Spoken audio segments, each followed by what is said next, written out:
Hi guys, রাত 1টার সময় ঠাকুর দেখতে বেরিয়েছি আমার ফ্যামিলি সবাই।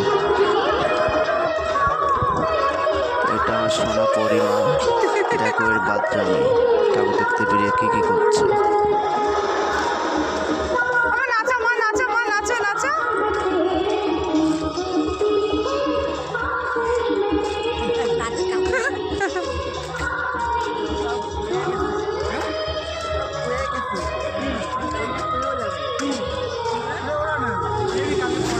বলে বাবা আদর করছে, আবার আদর করছে। আদর করো বাবাকে, আদর করো।